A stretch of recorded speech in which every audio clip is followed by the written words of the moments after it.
Ni kalau uric asid tinggi.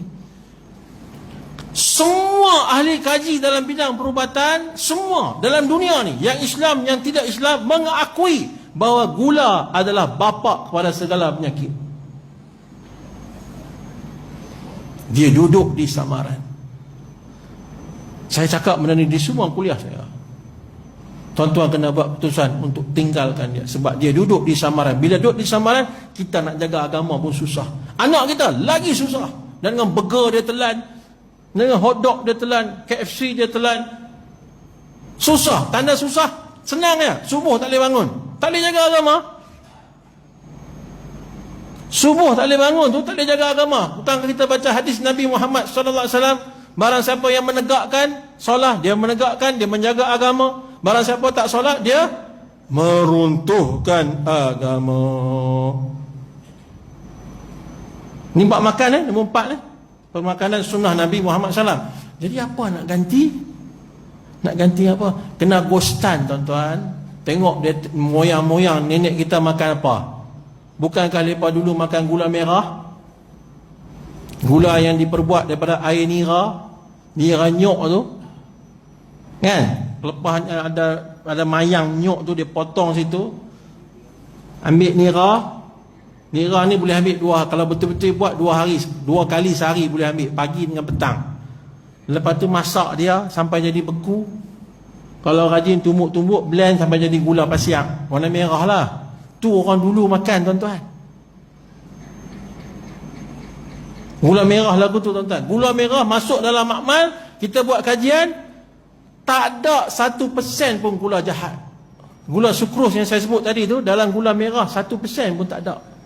Itu sebab orang dulu kita jarang dengar orang Kencing Manis. Orang dulu moyang-moyang ni hidup sampai 100 tahun lebih umur dia, sakit tak ada. Saya pergi di selatan Thailand, satu pekan kecil. Mereka jemput saya pergi sana. Saya pergi sana lah. Mereka jamu saya teh, ayak teh.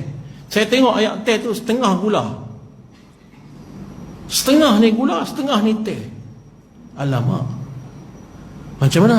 Tapi bukan gula pasiak, gula pokok tar. Sana panggil pokok tar. Kalau sini kita panggil pokok kelapa laut. Bisa tengok tak pokok tu? Ada kot sini kan, tapi tak banyak, tempat mereka banyak. Jadi dia buat gula tu daripada gula tar. Saya minta air panas. Sebab apa? Manis sangat, kena tambah air panas. Kemudian lepas minum, dia minta tolong suruh cek darah tinggi Kencing Manis. Penduduk kampung lebih kurang ada 20 orang. Saya kata, habis ni kalau cek Kencing Manis semua tinggi ni. Tuan-tuan tahu tak apa jadi? Saya cek, seorang pun tak ada Kencing Manis. Seorang pun tak ada Kencing Manis. Dia makan gula setengah gelas, tapi seorang pun tak ada Kencing Manis. Pasal apa? Dia makan gula yang tak ada sukros, tak ada gula jahat. Kena tipu kita tuan-tuan. Saya buat kajian, tuan-tuan boleh tanya ahli-ahli kajian saya. Di belakang tu ada 2 orang ahli saintis yang ikut saya sekali. Bila kita buat kajian, ya Allah, seolah-olah ini satu senjata sulit daripada musuh Islam. Kita makan bukan kata penyakit saja mai. Kedua, rohani kita jadi rendah. Rohani kita, kekuatan kita, dia rohani tinggi ni tuan. Sebut nama Allah ni nikmat, lebih nikmat daripada segala-galanya Allah. Tapi kerana dalam darah kita ada benda kotor, sebut nama Allah seperti mana sebut nama orang, tak ada apa-apa. Sedangkan kejayaan Islam, musuh boleh kalah dengan kerohanian, bukan dengan kekuatan, kerohanian. Tuan-tuan tahu tak, saya pergi berjalan di museum. Boleh cerita lagi ke? Saya berjalan di museum, ada 7 museum di Surabaya. Surabaya ada 7 museum. Salah satu museum ditunjuk bagaimana kekalahan tentera perikatan pada tahun 1946. Bila Indonesia isytihar kemerdekaan, dia isytihar tu dia tak dapat restu Belanda. Belanda marah, dia pakat habis tentera perikatan. Belanda, UK, United Kingdom, Australia, New Zealand, semualah dengan Amerika mai serang Surabaya. Pasal apa? Dia isytihar kemerdekaan tanpa kebenaran Belanda. Bila lepas perang, orang Islam kita lawan, ulama-ulama kita turun, hak kapal terbang yang duduk terbang tu, ni dalam museum ni, salah satu museum di Surabaya. Yang terbang, dia buka serban, dia tibai sekali, habis kapal terbang. Tak kena pun, dia tibai lah. Jatuh kapal terbang. Yang kapal-kapal laut yang luak banyak-banyak tu, ambil pasir, baca doa, baling. Habis kapal lepas.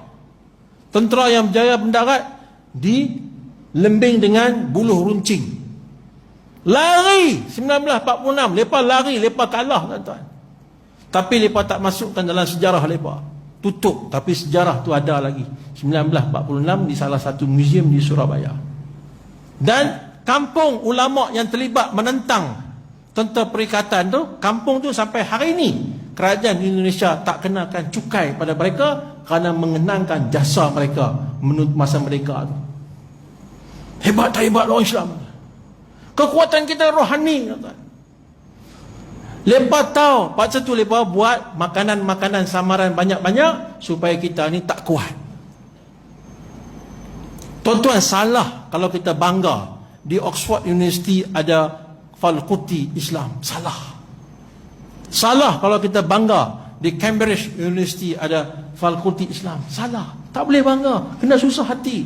Bila ada fakulti, mereka akan buat kajian. Hadis ni, ayat tu, hadis ni, ayat tu. Tiba-tiba mereka nampak hadis ni. Halal itu jelas, haram itu jelas. Yang samaran, kalau orang Islam tak boleh tinggal yang samaran, mereka akan jadi tak kuat. Agama tak boleh jaga, akhlak tak boleh jaga. Jumpa dah. Maka ciptalah makanan-makanan samaran yang hari ini banyak dalam pasaran.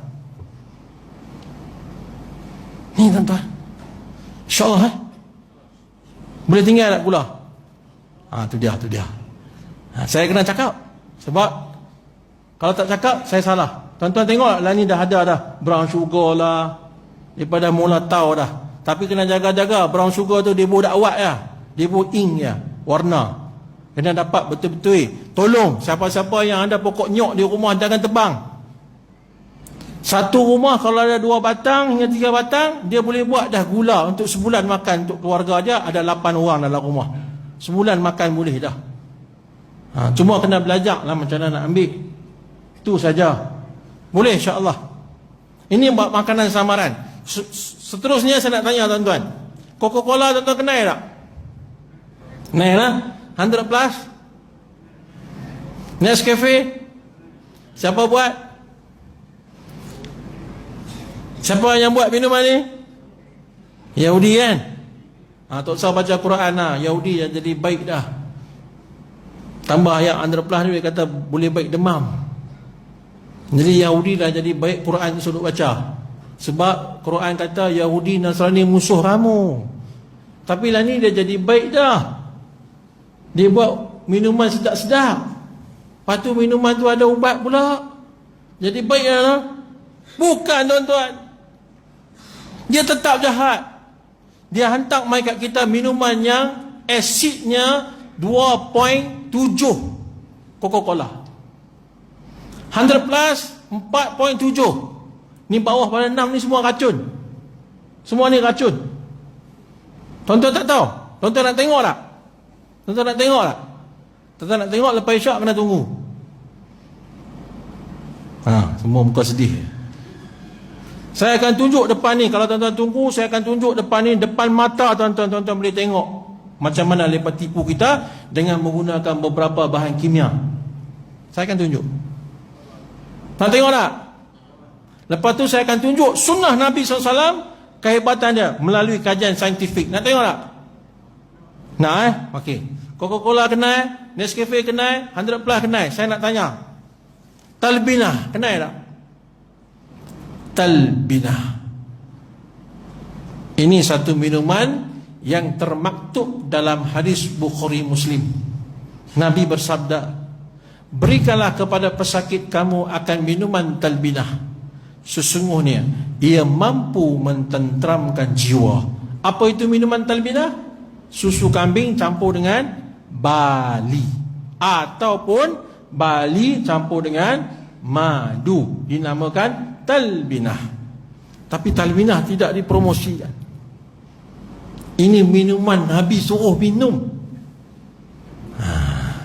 Tuan-tuan kenal tak? Tebo, Lipton. Kenal lah? Siapa punya? Acong. Betul. Cina punya. Kalau mengaji dengan Tok Guru saya, jangan. Kamu makan apa? Usul. Makanan itu datang pada siapa? Siapa buat? Dia semayang ke tak? Dia mengaji ke tak? Tu dia. Usul makanan. Tebo, Lipton semua kenal kan? Warna tu tuan-tuan ambil air sejuk dalam peti ais. Ambil air sejuk, bubuh, berpeluh gelas ni air sejuk. Ambil teh tu bubuh, keluar habis warna dia. Ni dalam air sejuk, sepatutnya kena keluar masa air panas. Ni air sejuk pun keluar. Teh ke warna tu? Orang suka minum warna ni, uric acid dia akan naik, gout dia bertambah. Tebo kena, Lipton kena. Baik, saya nak tanya, daun sana. Daun sana. Ini hadis daripada Ibnu Majah. Satu ketika Nabi tengok sahabat duk makan daun. Nabi tanya, apa daun kamu makan? Sahabat kata, ini daun untuk cuci perut kami. Nabi kata, jangan makan daun tu. Kalau nak cuci perut, kena makan daun sana. Dia akan cuci perut kamu. Hadis yang lain bagi tahu, Nabi bersabda, punca segala penyakit adalah di perut kamu. Bisa dengar tak hadis ni? Punca segala penyakit adalah daripada perut kamu. Hadis ni yang saya baca tadi, cucilah perut kamu dengan daun sana. Dalam hadis Ibnu Majah, Nabi SAW bersabda, jika ada obat untuk mati, jika ada obat untuk mati, sanalah obatnya. Bak makan minum ni dia persembunyi terus tuan-tuan. Tutup terus, tak bagi kita tahu. Saya dengan imam-imam besar negeri Kelantan 2 tahun lepas menjelajah Eropah di bawah tajaan kerajaan negeri. Nak bagi tu imam ni nampak di luar ni macam mana hebat orang Islam.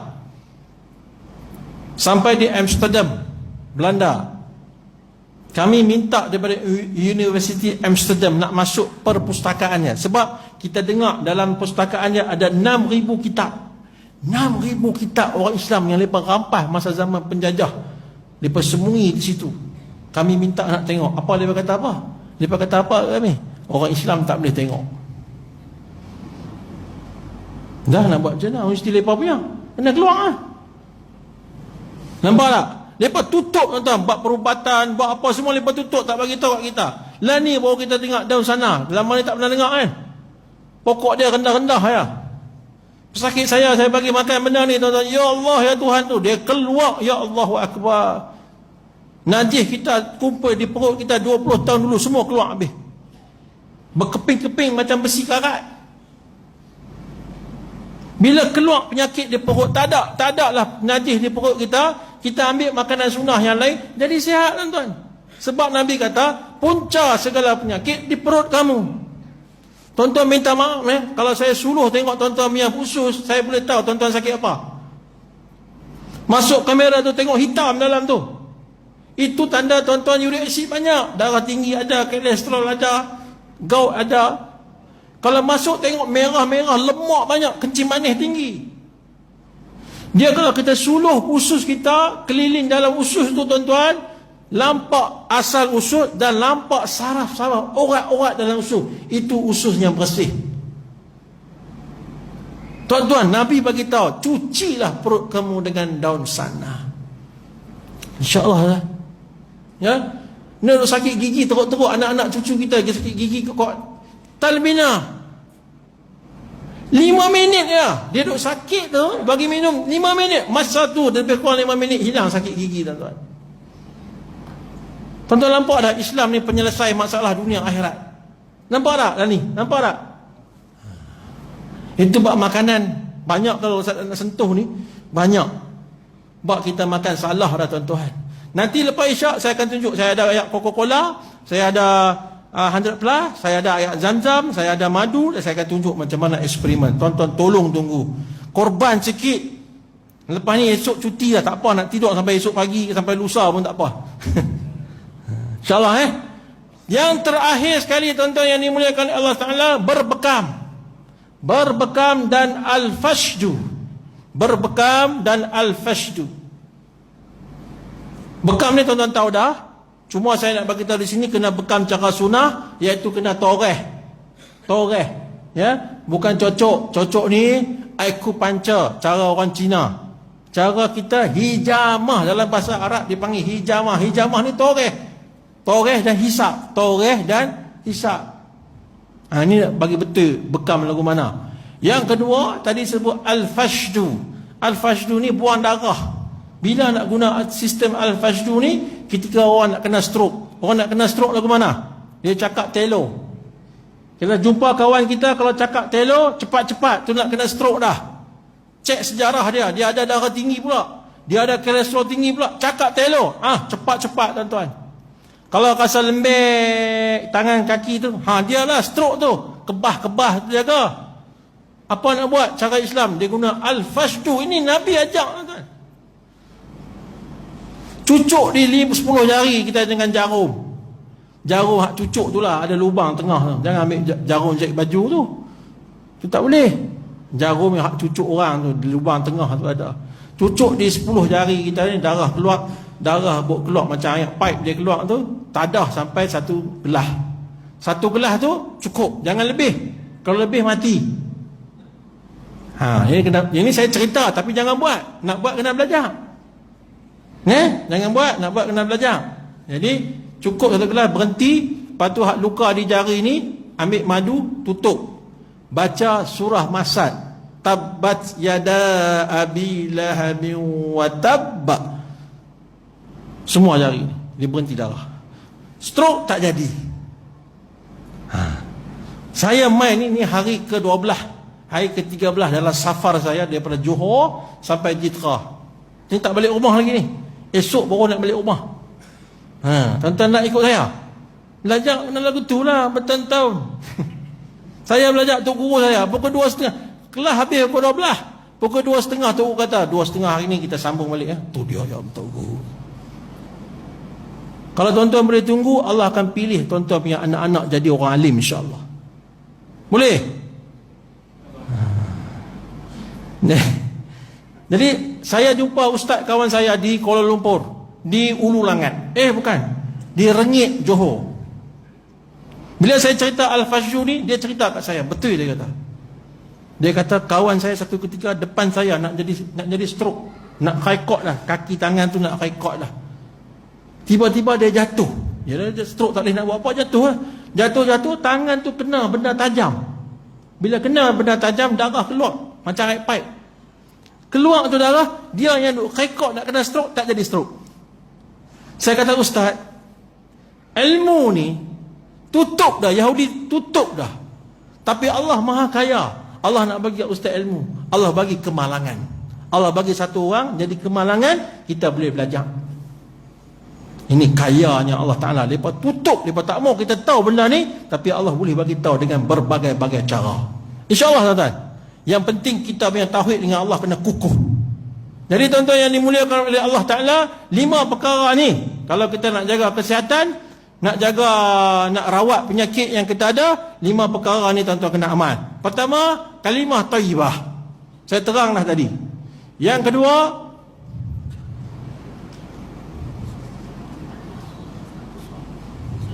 ini kalau pondok kami kena marah ni.